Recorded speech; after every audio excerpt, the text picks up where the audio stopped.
Ce soir, nous recevons Benjamin Grandner. Bonsoir. Bonsoir. Merci d'être avec nous sur le plateau de BFM Lyon. Vous êtes secrétaire départemental SNUIPP FSU. C'était la rentrée des classes aujourd'hui, après 2 semaines de vacances. Une rentrée évidemment qui s'est faite sous fond de coronavirus. Comment s'est passée cette première journée ? Je dirais plutôt bien. L'ensemble des personnels d'éducation nationale, des directions d'école, directeurs, directrices avaient reçu des consignes, j'allais dire, en fin de semaine dernière, pendant les vacances, nous invitant des SMS, leur invitant d'aller regarder ces consignes. Il y avait un certain nombre d'affiches, de précisions aux questions qui se posaient, qu'on pouvait avoir. Quelles étaient ces consignes justement qui vous ont été données ? Déjà que tous les élèves devaient être accueillis, les personnels aussi, même s'ils revenaient de zones à risque, et renvoyant sur les différents cas de figure à la foire aux questions en ligne sur le site du ministère, et qu'on pouvait aussi renvoyer les parents. Donc voilà, les choses étaient à peu près claires sur le discours qu'on avait à tenir.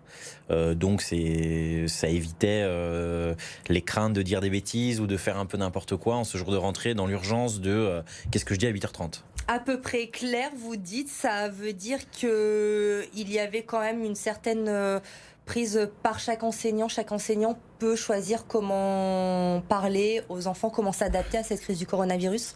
Ah oui, alors ça c'est logique, c'est-à-dire que et effectivement, il nous a été demandé de réapprendre aux enfants les gestes barrières. Il y a des affiches qui ont été faites pour les parents, mais aussi pour les enfants. Donc ça, après, chaque enseignant adapte pour sa classe l'âge de ses élèves, comment il l'explique, avec quels mots.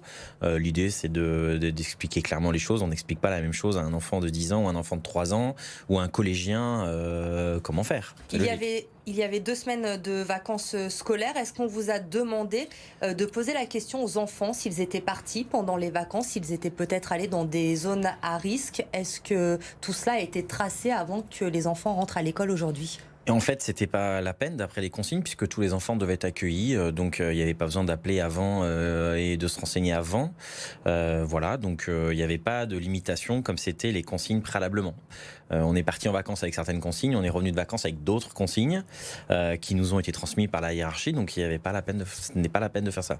Est-ce que vous, en tant qu'enseignant, vous êtes inquiet peut-être de vous dire, on sait que les enfants pour le moment ne développent pas cette maladie, le Covid-19, de se dire que peut-être des enfants sont partis dans des zones à risque et pourraient peut-être contaminer ?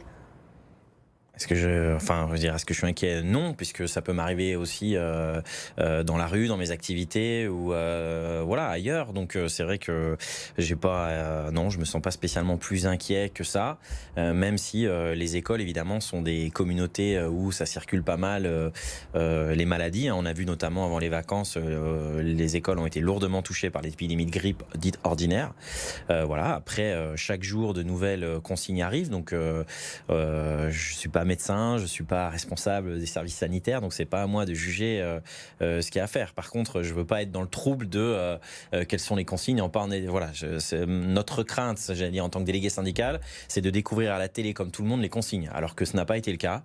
Nous étions clairement informés par notre hiérarchie de ce qu'il y avait à dire et de ce qu'il y avait à faire. Les consignes, justement, il y a cette nécessité de se laver régulièrement les mains pour des enfants, surtout en maternelle, en primaire. Comment ça se passe ? C'est compliqué d'instaurer ça. Vous pouvez être honnêtement derrière 300, 400, 500 enfants pour voir s'ils vont bien se laver les mains, quand on sait également qu'il y a souvent des problèmes dans les écoles ou dans les toilettes. Il n'y a pas forcément du savon toujours dans les écoles.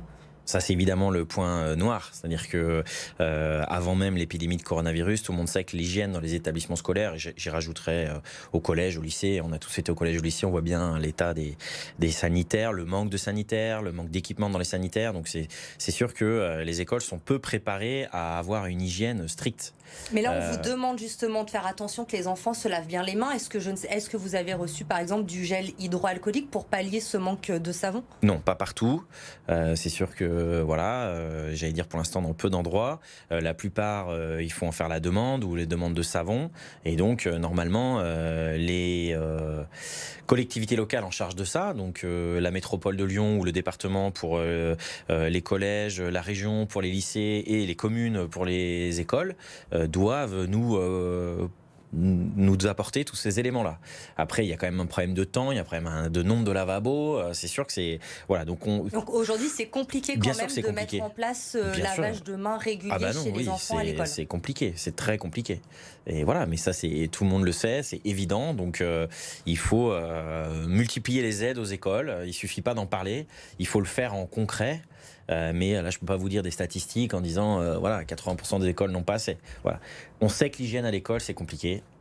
Donc à tout le monde et aux puissances publiques, aux collectivités locales, de faire les efforts là en urgence, parce que c'est un peu la priorité du moment pour tout le monde. Donc je ne veux pas faire un procès d'intention aux collectivités locales en disant qu'elles ne vont pas le faire. Je pense dans les jours à venir, très très vite, j'espère, les écoles et tous les établissements scolaires vont être aidés.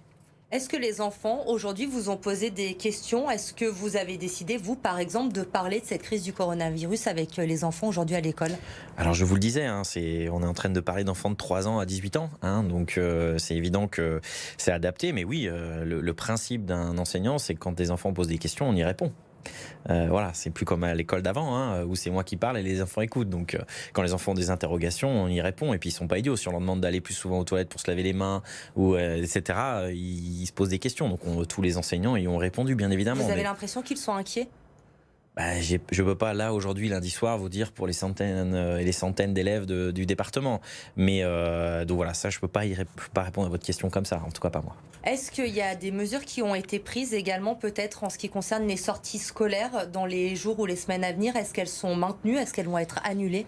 Alors, ce qui est annulé, c'est pas les sorties scolaires de proximité, c'est-à-dire des enfants qui doivent aller au théâtre ou qui doivent aller au cinéma, puisque généralement, dans ces lieux-là, on ne dépasse pas les 1000 personnes. Donc, a priori, non, aucune mesure complémentaire. Après, c'est susceptible de changer ce soir, si le ministère de la Santé le décide et le ministère de l'Éducation nationale le répercutera. Voilà. Merci beaucoup, Benjamin Grandner, d'avoir été avec nous, de faire le point sur cette première journée de rentrée scolaire donc à Lyon. Et on l'a bien compris, la situation peut évoluer dans les jours à venir. Il faut rester extrêmement prudent.